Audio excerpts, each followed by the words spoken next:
سڵاوتان لێبێ زۆر سپاس بۆ بەشداریتان سڵاو و خۆشەویستیم هەیە و پیرۆزبایی دەکەم بە بۆنەی دوی ڕەبەندان ڕۆژی یادکردنەوە لە کۆماری خۆشەویستی کوردستان سڵاو و ڕێز دەنێرم بۆ شەهیدە سەربەرزەکانی لێرەدا منیش بە کورتی دیارە باسەکان زۆر لە پاڵی یەکدان هەموویان بەڵام دەمەوێت جوابیە و تەوەرە بدەمەوە کە کاکێ من لێرە باسی کرد لە حەقیقەتدا کاریگەریەکانی کۆماری کوردستان لەسەر پارچەکانی دیکە لە دوای خۆی و لەو زەمانەدا کە تێیدا بوو دەتوانین بیبینین دەتوانین لە توێی کتێبەکاندا لە توێی مێژوودا بە چاوێکی غەیرە موسەلەحیش هەر ئەو شتانەی کە لێرە کاک حەسەنی شەرەفی باسی کرد ئەم یادگارە گەورانەی کە بەجێ هێشتووە ئەم هێمایانەی لە دوای خۆی دایناوە وەکو ئاڵای کوردستان وەکو سرودەکەی وەکو ناوی پێشمەرگە وەکو زۆر شتی دیکە ڕەنجی داوەتەوە ئەوە پێویست بە لێکۆڵینەوەیکی زۆریش ناکە هەر زۆر زوو دەتوانی تۆ بگەی بەو کاریگەری و تەئسیرانە کاکەماڵ لێرە باسی پێشینەکانی ئەم مێژووی کرد دیارە پرسینەتەوەیی لە کوردستان لە گەشەکردندا بوو ئەمە پێش کۆمار زەمزەمە و هەڵقوڵانی ئەم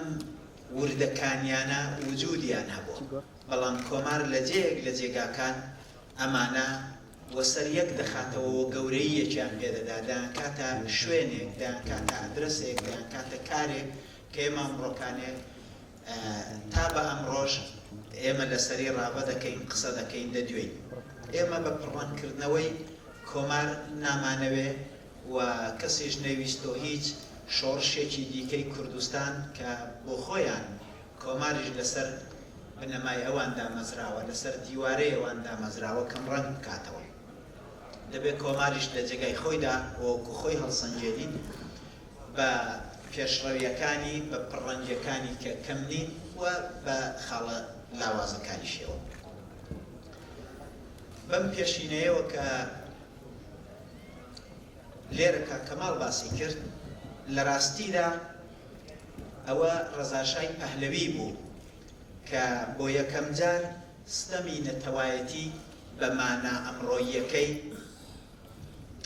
لە ئێران بە شێوەیەکی بەربڵاو هێنایە ئارا پێش ئەوە ستەمی نەتەوایەتی ستەمی چینایەتی ستەمی کۆمەڵایەتی و ئەم ستەم و هەڵاواردنانە هەر وجودیان بووە بەڵام ڕەزاشان بە یەکخستنەوە و ئیقتدار دروستکردنی ئیقتدارێکی گەورە بە دروستکردنی ناوەندێکی بەهێز و بە سەرکوتی و لێ ئەستاندنەوەی هەموو دەسەڵاتە مەحەلی و ناوچەیەکان و کۆکردنەوەی هەموو ئەوانە لە ناوەندا لەلایەک و لەلایەکی دیکار بە دروستکردنی ئەرتەشێکی یەکگرتووی سەراسەری و سەرباز گیریەکی بەرفراوان کە لە کوردستان ناوی ئیجباری بە دروست لەسەردانرا بوو و هەروەها بە دامەزراندنی سیستمێکی خوێندن و نووسینی یەکجۆر بە زمانی فارسی و نکۆڵیکردن لە هەموو زمان و کولتور و فەرهەنگەکانی دیکە و قەدەغەکردنی ئەم زمانانە و حتا ئۆنیفۆرمکردن و یەکدەستکردنی جلوبەرجی فەرەنجی و شەپکەی پەهلەوی و هەموو ئەوانە لە پاڵ هەموو ئەو جیاوازیانەی دیکەی کە پێشووتریش ڕەخسا بوو وەکو ستەمی مەزهەبی ڕەسمی دروستکردن کە بەرهەمی ئەو نەبوو هەموو ئەوانە کارێکی کرد ڕەزاخان توانی ئیمپراتۆریەک دروست بکە کە هەتا ئێستاش ئێمە دەبینین وەکو پاشماوەی ئیمپراتۆریە گەورەکان دەچێت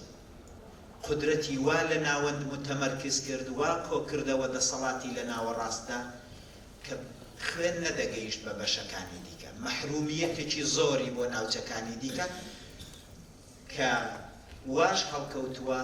نەتەوەکانی دیکەی ئێران لە ناوەند نین لە دەرەوەی ناوەندن و لە شوێنەکانی دیکەی حاشیەی جۆغرافیای وڵاتی ئێرانن.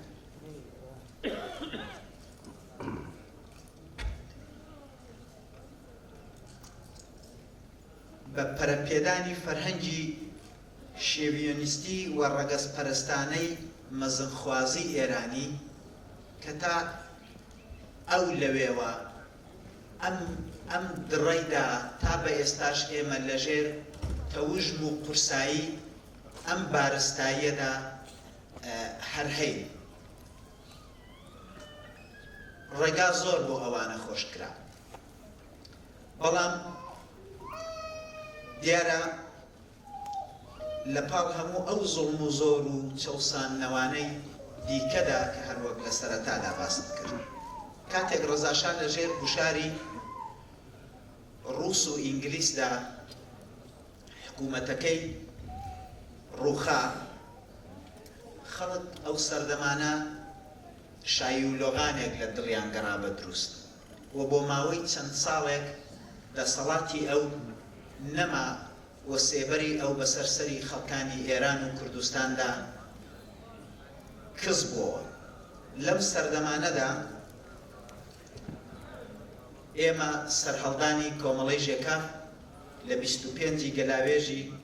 1321 منزورم 21 هەتاویە و هەروەها هەلومەرجێک هاتە ئارا کە کۆڕ و کۆمەڵە ڕووناکبیریەکان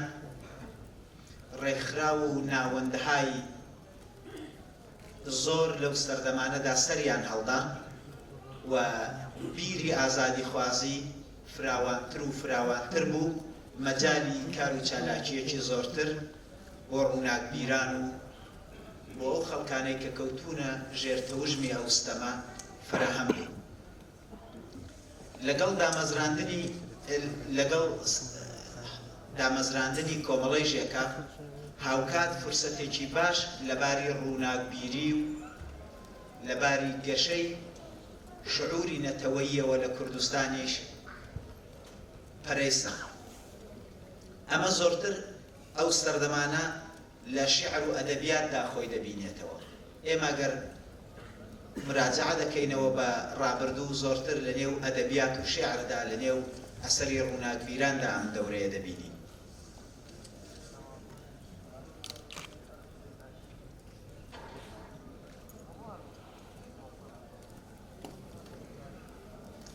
ڕەزا شا کە لە بیری لە ناوبردنی زمان و فەرهەنگی گەلان بوو،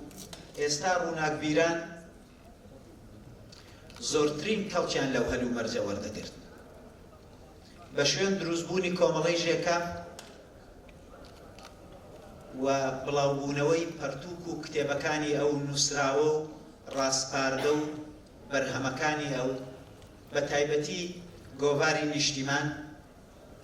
ئێمە دەبینین زەمینەیەکی زۆرتر فراهەمە، کاریگەریەکی زۆرتری داناوە و ئەوانە وەکو زنجیرەیەک بە دوو یەکدا خوڵقێنەری یەکترن تا لە درێژەی ڕەوتی خۆیدا کۆمەڵەی ژێکاف ڕێگا خۆش دەکا بۆ دروستبوونی حیزبی دەموکراتی کوردستان. بە دامەزراندنی کۆمار ئێمە شاهیدی بڵاوبوونەوەی کاریگەریەکانی کۆمارین لەسەر ناوچە دابڕاوەکانی کوردستان. هەرو جۆرەی کە کاک حەسەن لێرە باسی کرد بۆ ئیستلاحی ناوچەی دابڕاو بەکاردەهێنم، ئێمە کۆماریش هەر بەرهەمی زەمینەکانی پێش ئەو سەرهەڵدانی کۆماریش لە شەڕی جیهانی و ئەو کاریگەریانەی لە دەرەوە کراونەتە سەر نیشتیمانی ئێمە و هەم بەهۆی دابەشبوونی دەسەڵاتی داگیرکەران ناوچەی ژێردەسەڵاتی کۆماریش نەیتوانیوە مەحدودیەتێک کە کۆماریش بوویەتی ناشی لە گەشە نەکردنی بیری نەتەوەیی و قوڵ نەبوونەوەی مەسەلەی کوردایەتی نەبووە لە جوغرافیای کوردستان، بەڵکە ئەوەش هەر بۆ خۆی ناشی لە زوڵمێکە لە دابەشبوونێکە لەم شەرایتەیەکە جەنگی جیهانی و زلهێزەکان دایان سەپاندووە. بۆیە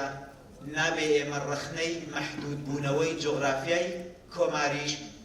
بخەینە ئەستۆی کۆمار و ڕەسالەتی ئەوە کەم بکەینەوە بەوە، بەڵکە خەتای ئەوە دەبێ بجێڕینەوە بۆ ئەو مەحدودیەتانەی کە بەسەر کۆماردا بەداخەوە ئەو سەردەمانە زاڵیان کرد.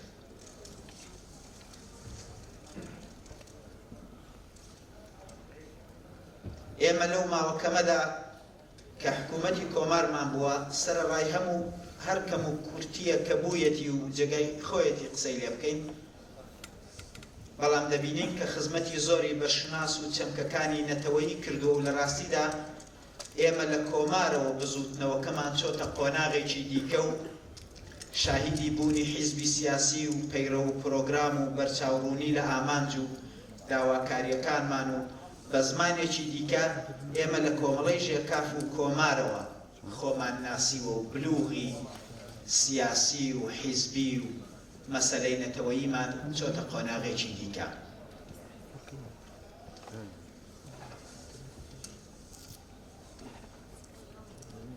هەم دەرسە بە نرخەکانی دەورانی کۆمار کە لە چاکسازی و ڕیفۆرم و پەرەدان بە بوارەکانی سیاسی و نظامی و کۆمەڵایەتی و ڕووناکبیری و پەروەردە و ئابووری و دموکراسی و هەتا دوایی کە هەروەک کە حەسەن فەرمووی دەبێ بیبینەوە سەردەمی خۆی بە محەکی ئەودەم لێکی دەینەوە، لەوێوە تاوتوێکەی نەک بە ئیمکاناتی ئەمڕۆ بەڵکە بە کەرەسەی ئەو سەردەمشی بکەینەوە لەلایەک و هەم تراژێدی ڕووخانی کۆماری کوردستان و لە سێدارەدانی قازیە سەرکردەکان ئێمە ئەم کاریگەریە بە نرخە لە سەردەمی دامەزرانیدا و دواتریش بڵاوبوونەوەی ئەو بیرە لە دوای ڕووخان و یا ڕووخاندنی کۆماریش هەردەبینین. ئێمە لە دوای کۆمار شاهیدی درەژە کێشانی ئەم خەباتەین لە کوردستانی ئێران و لە پارچەکانی دیکەی نیشتیمانەکەمان بیری کۆمار و ئەو ڕچەیە کەشکاندی بڕوا بەخۆبوونێکی زۆر و تەوەقع لە خۆبوونێکی زۆری بە ئێمەدا و ئیمانی بەسەرکەوتنمان زۆرتر کرد. وەفادار دەبن تێدەکۆشم. کۆماری کوردستان بووە هۆی ناساندنی هەرچی زیاتری پرسی کورد لە جیهان و ناوچەکە. دنیا پرسی کوردی ناسی و ڕۆژنامە نووسان و مێژوو نووسان لەسەریان نووسی و ئەزمون و دەرسەکانی بوونەوانەیەکی خەبات لە هەر چوار پارچەی کوردستان لە نێو حیزبە تێکۆشەرەکانی، لە نێو ناوەندە ئاکادیمی و لە زانکۆکان، هەروەها لەو کاتەوە تا ئێستا بە ئێمەشەوە کە لەو کۆڕە خەریکی ڕابەکردن و کۆکردنەوەی ئەزمون و دەرسوەرگرتنەکانین لە خاڵە بێهێز و بەهێزەکانی. کەس و هیچ لایەنێک لە ژێر کاریگەری ئەم ڕووداوە مێژوویە دەرنەچووە. کەس نییە چەند پارچە شیعرێکی نیشتیمانی یا وتار و جێڕانەوەی ڕوودا و دەرسەکانی ئەم سەردەمەی لە سینگدا نەبێ. هەروەک کۆماری مەهاباد، کۆماری کوردستان بە پێتەختی مەهاباد لە زستاندا دامەزرا و بەداخەوە دوای 11 مانگ لە زستاندا هەرەسی هێنا. هەژاری شاعری کۆمار دەفەرمێ ئەو زستانە 100 بەهاری بە قوربان بێ. زۆر سپاس بۆ گوێگرتن.